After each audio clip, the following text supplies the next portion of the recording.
Incoming transmission.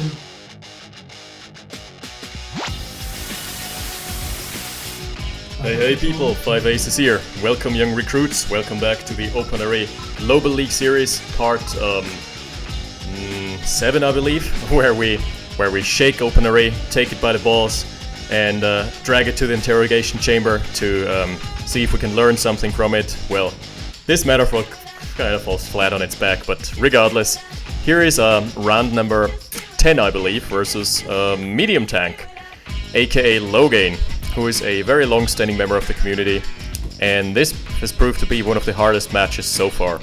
Seeing as I'd scored 2 points versus Myrtle Ray, who has been my direct opponent in the top of the league, I felt pretty comfortable going into this game, but it went south horribly. So yeah, I'm going to analyze my own replays, give you a bit of insight and commentary on what the game plan was, why it failed so horribly. Anyway, going for a so Medium Tank likes opening up with 2 refineries, which I think he did there. And well, I had analyzed his replays previously, and I'd realized Logain never really went for an early base defense queued up. So I felt like, well, that should be easy prey for some kind of crazy early rush. And seeing as random spawned me as the Russians, I felt like going for a Flamer drop. So one of the really worst things I could do here was placing the flame tower like this in a really obvious position, because Logain likes scouting as well. And yeah, I'm winning the early skirmishes here, but that's of no big concern. So so my game plan here is rushing out 3 flamethrowers, no more, no less than that, because they can already fairly reliably kill a refinery and make life hard for the opponent. So what I did here, check out his line of sight. I tried to sell my flamethrower, but not in time, because I fat-fingered the hotkey.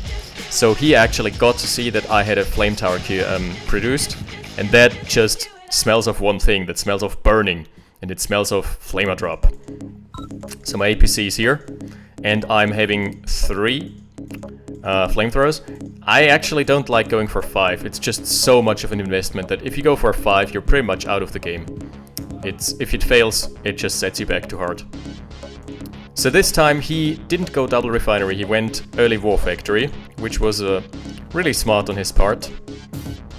And I immediately go in, make it seem like there is nothing in the APC. He has scouted my APC, keep that in mind. Still, he has no base defense, right? And this should have been a great window of opportunity for me, but you'll see how I botch it. He's opting to block my war factory, prevent any harvesters from spawning, and here I just simply take too long. I should have gone for the power, I should have gone for the refineries, whatever, I should have done damage. But now his flamer is just coming up, and as I'm preparing my flamer drop, getting it out there, he immediately snipes it down with a flamethrower, or with a stationary flame tower that is, and that leaves me in a bad spot. I know that I'm in really big trouble here. I'm on 2 harvesters, 2 refineries, and he's still blocking with the APC. Really bad play on my part. I should have just immediately straight up gone for either the war factory or something else. War factory, maybe, or refinery. Well, war factory has a bit more health, so you might want to actually have 4 flamers to take it down in time. Finally getting rid of the APC, or at least shooing it away here. Like the annoying little bugger that it is. And he's just opting for eco and rushing out an early MCV. Now my game plan was totally different, so I had to switch. I had to really switch it up. I was like, okay, I'm super behind. I have to try and play as greedy as it gets. I have to try and actually go mass harvesters, go mass refineries, and tech behind it. So I was conceding map control here. I knew he would rush out expansions, he would fortify the middle. My idea was to overpower him in the eco department from here on out, and also get him with my tech advantage. So I was straight up going Radar Dome rush into Tech Center rush. Pretty insane. It's not a smart build, especially considering I was already this far behind, but I had to make something work. And just sitting there and taking the slow loss and slow bleed would not have won me the game regardless. But you'll see there's going to be a significant comeback on my side, which then turns around horribly. Ugh. So I'm having my airfield out, getting yaks for the line of sight, really important. And he's pushing with an early army. Usually that doesn't really do much damage. Just one APC coupled with a couple of rocket soldiers. Unfortunate pathing for my APC there, but there was no time to react, turn it around. So I have a bit of a small, medium-sized infantry force out, and I'm expecting the push somewhere here. Still waiting on my yak, and I know the yak is so important. I have to get it. It's also a gamble that I'm doing here. I'm not having any defensive structures prepared right now because I just need the money. I was so broke in this situation. Like on 200 or something. Here my early yak was really lucky that the rocket soldiers didn't have line of sight, otherwise I would have lost it. So this is a micro. Here you see a micro technique that I don't see many players doing. I know that the infantry is here and the APC is here, so I'm sending my rocket soldiers with a double click to select all the rocket soldiers to the top left to take care of the APC. And my riflemen, meanwhile, go on the bottom right side and just deal with all those rocket soldiers. Now he has gotten an MCV out, but I fortunately just get a whiff of this, get my second yak. I go in for a strafe. Now this is really micro-intensive, you have to pull back. And I snipe his MCV. Now that is the comeback that I needed. That is just what the doctor ordered here. So I feel I feel a bit more confident now. Getting a couple flak trucks and then getting an MCV and trying to fortify the middle myself. I know I'm a bit behind in fortifying here. Yeah, singles is such a... It's a terribly designed map, honestly. No, that's interesting. It leads to some interesting gameplay situations, but in terms of the actual path to victory, it's mostly either rushing or hard-teching. Armies seldomly ever play a role here. Or at least I underestimate it, yeah. You'll see. So I still have my 2 yaks out. What he did here, the submarines are not doing anything, but they're establishing line of sight. So he knows what he can expect here. However, he only sees my rifle soldiers because I've rallied my rifle soldiers there. Now I've started V2 mass production and I'm getting a really nice flank with my anti-armor column up as well. Pulling the V2 back so it's not in peril. And then have it get a few good shots off. Just decimating his infantry blob here. And he has to pull back. Now, this has been a really good engagement for me. I barely lost anything bar a few rifle soldiers. Not a big deal. And now let's look at the combat tab. He has killed 3,800. I have killed 11,050. So despite him mining more from the middle, obviously, I have killed so much more. I've inflicted so much manpower bleed that my position is actually okay. At this point in time we were, I'd say, fairly even. Of course he has 3 harvesters in the middle, so he has more eco than me. But I have the Iron Curtain, so I've got the tech advantage for going for myself. He doesn't have a tech center yet. On this map, like, if you can get away with it, you should play tech greedy. Always. Always, always. Because it's so easy to turtle and defend. So you might as well just get the tech advantage. Now, okay, the V2s here are for long-range poke, and they are great at doing their job. You see this? See this infantry blob? No, you don't. There is no infantry blob left. Now, this is really, really costly. One of those missiles deletes like maybe 1,500 in infantry. Now they accidentally focused the Autorak. You should always put them on hold fire. There is a hotkey for cycling stances. It's usually Control and C. Yeah, Control C. Control Z, that is, yeah. So I'm trying to just get some bleed done. He responds by getting a couple V2s himself. And my sub-pen there is to at least establish line of sight on one of the oceans in the game, or in the map here. V2s are so good at precision strikes. Here I lose my scouting yak, but I see his SAM sight, and I also see his Tesla coils.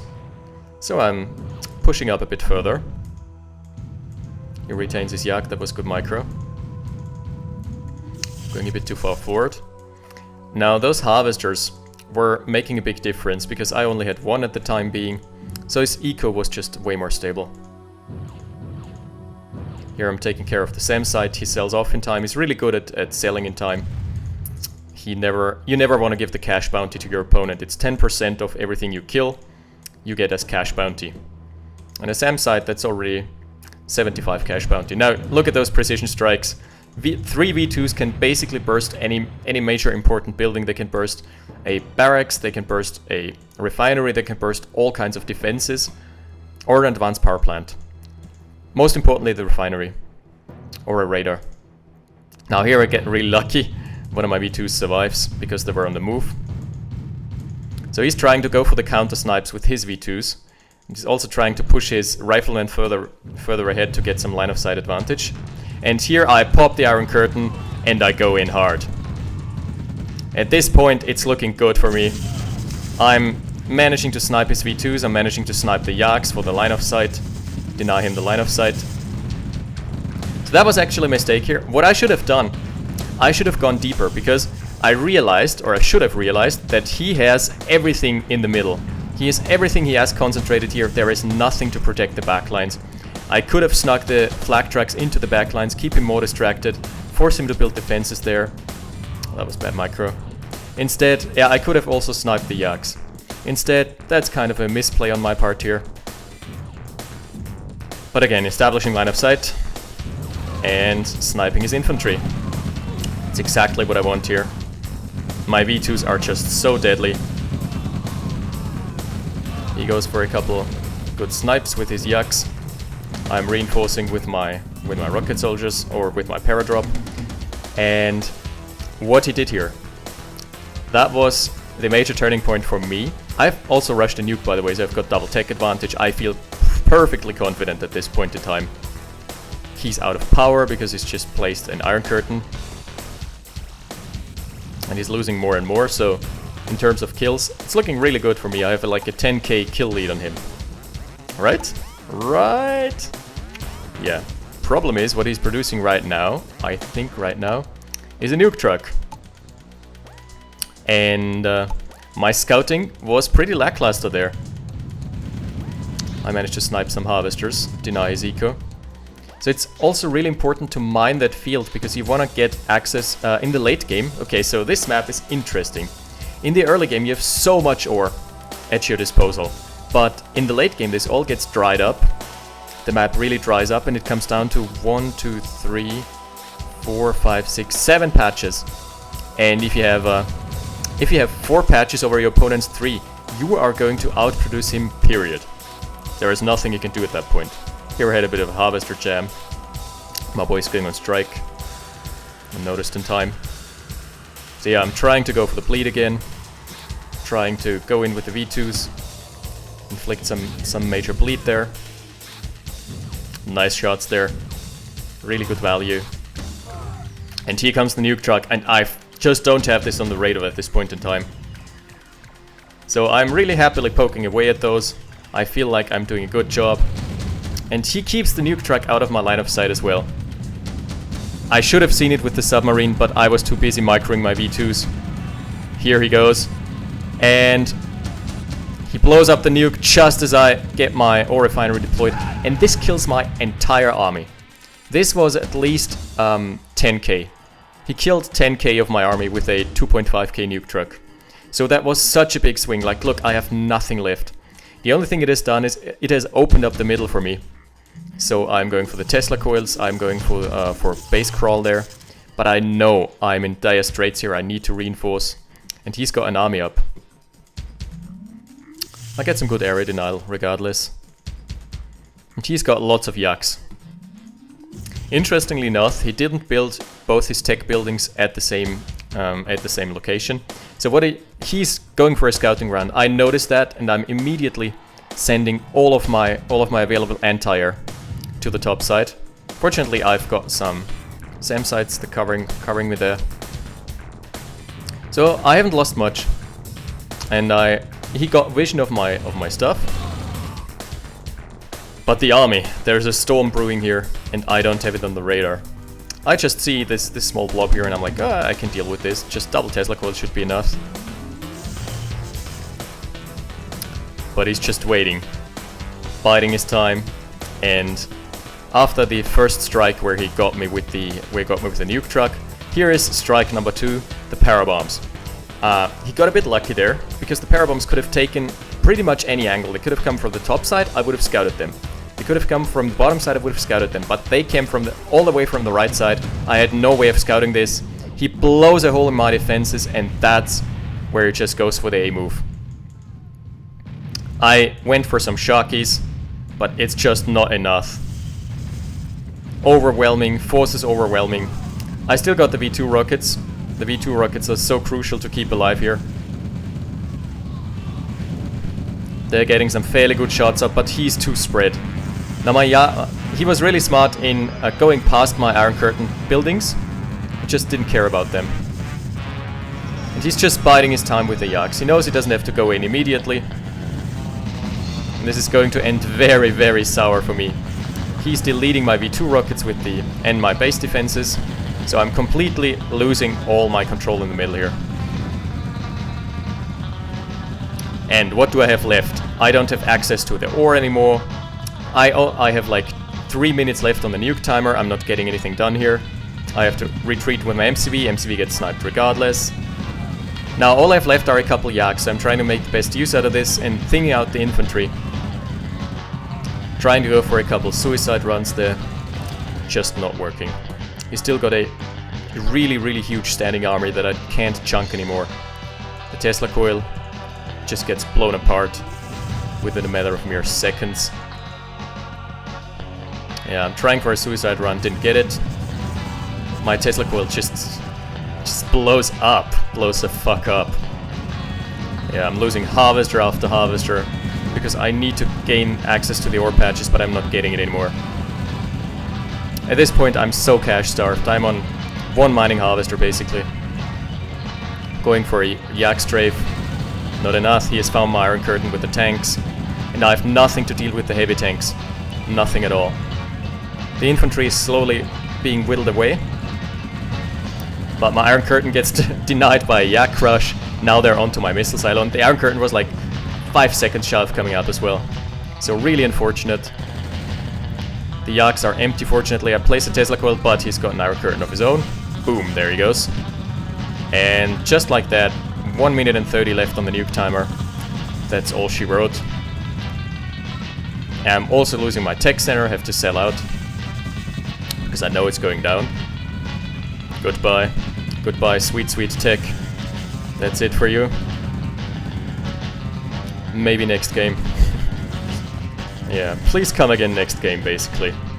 At this point, it's just GG. And I feel like I'm in a horrible position and I really have to win the next game. Because this one isn't going anywhere anymore. I'm still trying to reestablish. But I know that anyway, he's got the nuke advantage now. The nuke timer is ticking down. 3 minutes and 50, counting down. And that's pretty much it. Desperately trying to hold on. I think I'll move my original MCV at some point. Maybe. Or maybe I did build a second one, I don't know. Yeah, at this point, combat. Like, look at the combat. I've killed 100 more units than he has. I've killed a lot more of his assets. It just didn't matter. He overpowered me with the perfect timing push. He got a bit lucky with the... I have to say, he got a bit lucky with the parabombs coming from the right side. If they would have come from the back or something, or from the top side, I would have spotted them. I could have sold out and moved back. But that's the way the cookie crumbles. And that's the danger of Ukraine as well. The parabombs can be so devastating as well as the nuke truck. I think in all of the Red Alert Global League series, this has been the game with the most successful faction-specific unit. This has been the single best demo truck that I've seen in the entire Global League series. So look at the kill count.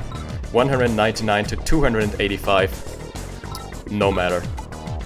No dice. And yeah, what won him the game there was the 1-2 punch. First is coming through with the demo truck in the middle, it goes unnoticed. I should have scouted it with my line of sight from the submarine, but I botched it because I was busy microing the middle. Lost a good chunk of my army as well as access to the middle ore. And then 2 minutes later he follows it up with a parabomb drop that completely annihilates my entire defensive line, then moves in with an army. That's it for me. despite me recovering from the early game. In the mid game, I'd say it was a hit, but yeah. Late game, he just won with a 1-2 punch, and he just punched through my defenses like paper cutouts. Anyway, with that, I was really feeling the pressure, and we're moving on to game 2. Transition now. And just like that, we are backer than ever with round 2. Now this time around, I was feeling the pressure, feeling the burn, but I am here to tell you about a nice story today. I'm going to spin you a tale about the legendary war hero ranger that led his life in the defense of his country, his fatherland. Now, again random, I was spawning as Germany, and medium tank was playing as Soviets again, obviously. I think he has picked Ukraine as his fixed faction. So demo trucks were imminent. So the map pick was Warlord, and I've lost on this map before. I've lost plenty of times actually, because it's so easy to get outscaled because you're overcommitting to tech routes when there's so much ore for the grabbing. But this time I took a different approach. I was like, okay, if you can't beat him, join him. So I went for the outscaling game myself. You see us doing the fairly standard build here. I'm going for 2 riflemen as scouts, and meanwhile he just goes for like 5 or 6. So my first option is rushing out an early ranger. The reason being, I know that he has a lot of infantry on the field, and I can get so much money worth of picks that the investment already pays off after like a minute. So it's a good, also a good way of keeping tabs on the opponent's army, and a very good way of keeping his army in check. Because if there's ever any unsupported infantry, like let's say 2 or 3 rocket soldiers, a ranger can take that head on and actually win. In the same idea, in the same spirit, I'm also rushing out the service depot after 2 refineries. Firstly, for getting my MCV. Second, for repairs on my light vehicle. Because the way this game works right now, the metagame that's kind of established itself is to have a base fully saturated, you want at least 2 refineries and 5 or 6 harvesters. And that takes a while to build up. So rushing out an early vehicle is something that actually sets you back a bit in the beginning, but pays off if you manage to do some manpower bleed. And here comes my heroic ranger. Now, we're going to observe this guy closely. We're going to keep tabs on him. He has done me such a good job here. It's so mobile. The allies obviously have the advantage in the mobility department. Medium tank has also gone for an early APC. Now, the ranger cannot trade with the APC, but however, he can outrun it by like just twice the speed almost, especially on roads, because roads give you a percentage increase on your speed. So what I'm doing here is just finding some nice picks, really good for me. Now, what I didn't have on the radar was him playing offensively with his APC. I was expecting him to keep home, keep safe, and let his infantry die. Instead, he went for a block, which was really smart.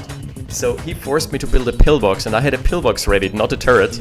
And look at how close, look at the bar on my conyard. Look at how close I was to actually getting my second refinery out. Then I could have transferred my harvesters over. So that actually set me back, and I was like, oh god, that is probably going to be the nail in the coffin for me, because it's going to set me back economically. Fortunately, the combined efforts of my ranger and the pillbox and the 5 riflemen arriving kind of scared him away in the end.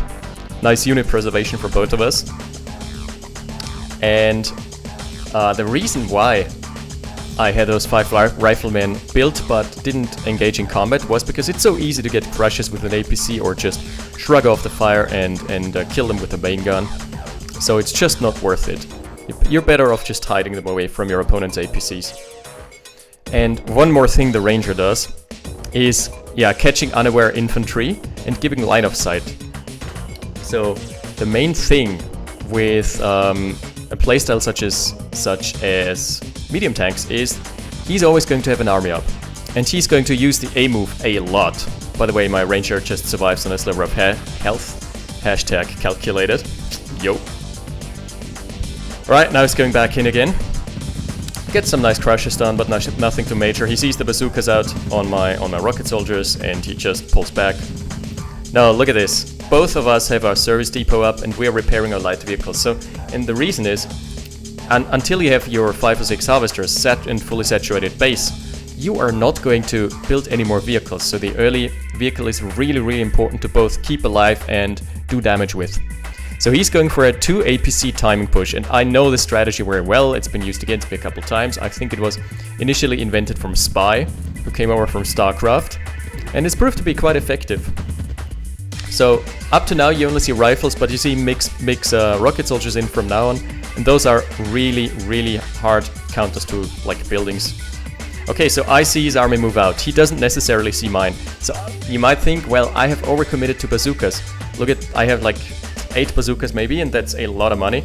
So here, I'm trying to catch the APCs off guard because they're the front line. And here something really weird happens. All the bazookas miss! That was a bug. Did you see that? Just rewind the video and watch that in slow motion. I had at least 4 or 5 bazookas fire at the APC and they all just scattered and missed. Which was really, really weird. And at that point I was like, I am in trouble. Oh boy. I am in trouble indeed. So what I did, I had rushed out the second MCV. I was not going to contest for any of the spots where he was likely to move with his army. Instead, I was hiding my MCV in the corner and getting a nice expansion in. Now that was kind of a waste here. He tried to get some crushes in, but I pressed the scatter key in time. Also, by the way, mechanics mixed in. Really, really good as allies. Mix medics in. Oh, sorry, medics, not mechanics. Always mix in the medics. Now here is another big thing I see. My ranger spots those 3 unsuspecting rocket soldiers. And look at them. Look at him. He can take this engagement head on, easy mode. And he gets away scot-free. Just getting some repairs again. Here is my 3rd MCV. And I didn't have this on the radar, didn't expect that, but what I know. Okay, so first off, bottom left, he's losing his front line, so he can't continue the push because the APC was his main frontliner in that push. So he pulls back. Smart move by him. And now, I know that he's got armies on the left and on the right side, and as soon as he spots my expansion, he is going to press the T key or whatever it is, and attack move everything into me. So I'm building double camo pillbox to split his army like Moses splits the Red Sea. And look at all the losses he's taking here. This was the turning point in the match. My 2 camo pillboxes here wrecked his face. Also a bit of micro, so I'm not focusing on the heavy tank. Instead, I'm trying to get the rocket soldiers out of the equation. My ranger pokes in and out again. Look at the medics, they just tanking so much fire and healing each other up again. So my ranger is up to vet 2. I have to pull back the MCV, but I have cleared so much of his army, and in the meantime a nice small infantry blob of mine is taking down at least 2 harvesters and denying the mining on the bottom left, top left for him. And now I'm starting the base push. I know I've recovered successfully. I can go for the push here. I am very well aware of my position. My ranger is still in the mix. Helps killing a heavy tank, which is not what rangers are intended to do. But hey, if it works. If it is broken, don't fix it. If it ain't broken, yeah, well, if it is broken, don't fix it, right? It's a OpenRA dev motto. So I'm starting the base push, mass barracks here. I've got the eco to back it up, I've got him cornered, and I've also got his army split. I know his infantry is coming out from the top side, and his tanks are coming out from the left side. So again, my ranger escapes on a sliver of health, and I just need to pop 1 camo pillbox here to deal with all his infantry, trying to focus down the rocket soldiers. What I'm doing here with my tanks, I'm always keeping the tanks in front of the army to soak up damage, and I'm also keeping them on the move. So